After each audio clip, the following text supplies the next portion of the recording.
now, more than 1.5 million Americans are fighting the invisible illness known as lupus. And every year, more than 16,000 people are given the life-changing diagnosis. Yeah, today we're actually shining a light on lupus, a disease that has no cure.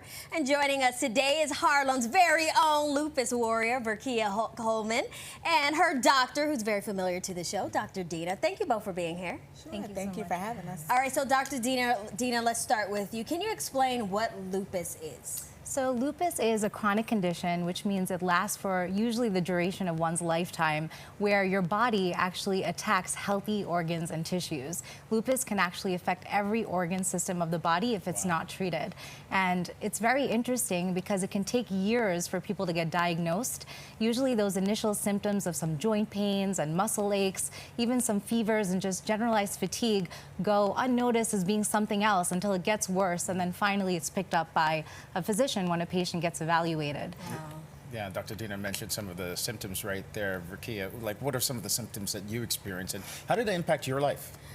So I've dealt with joint pain a lot. Even right now, I'm having a flare-up, although I'm sitting here talking to you guys.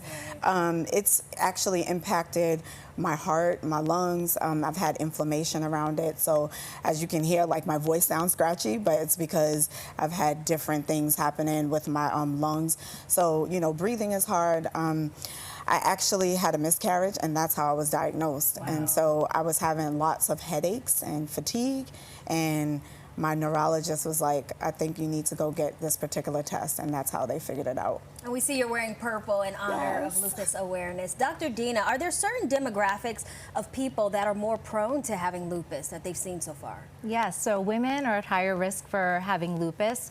A younger age group, anywhere from 16 to 55 years old. So men could have it. Men can have it as well, but more prominent in women. That's mostly because it's an autoimmune condition, which typically affects women more than men. A family history of having an autoimmune condition like Verkia has in her family can also predispose someone, especially if somebody has a family history of lupus as well. We see people of color. Yeah, absolutely. That's right. Yeah. Are some more at risk? Yeah, so certain ethnic groups, especially African Americans and Hispanics, could be at increased risk as well. What about treatment? So luckily, there are treatment options that are available. They're really different for everyone because everyone who has lupus doesn't necessarily have exactly the same symptoms and the exact same disease severity. So the gold standard of treatment is something that's called hydroxychloroquine.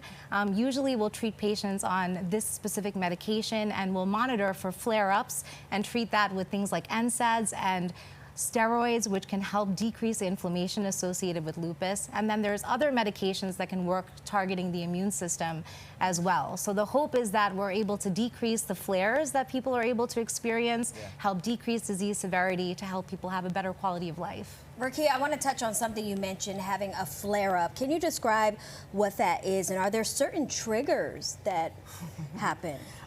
So for me, stress is a trigger. If I have like an operation, it's a trigger.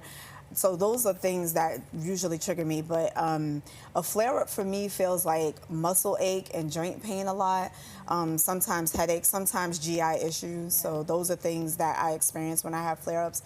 I've only had like 2 fevers that I can remember, but that was a sure sign that something was going on. So yeah, I mean, it just feels different for everybody. Yeah. And after you went on medication, you were finally able to have your rainbow baby, as they say? Well, partly, yes. I was doing IVF, so that was a big reason why I was able to have a baby.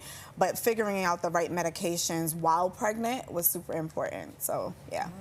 Well, Verkia and Dr. Dina, thank you both for being here and shining a light on this. Absolutely. Thank you for having us. All right. Appreciate it, guys. And for more information, by the way, on Verkia Speaks, you can visit her website. Information right there on your screen.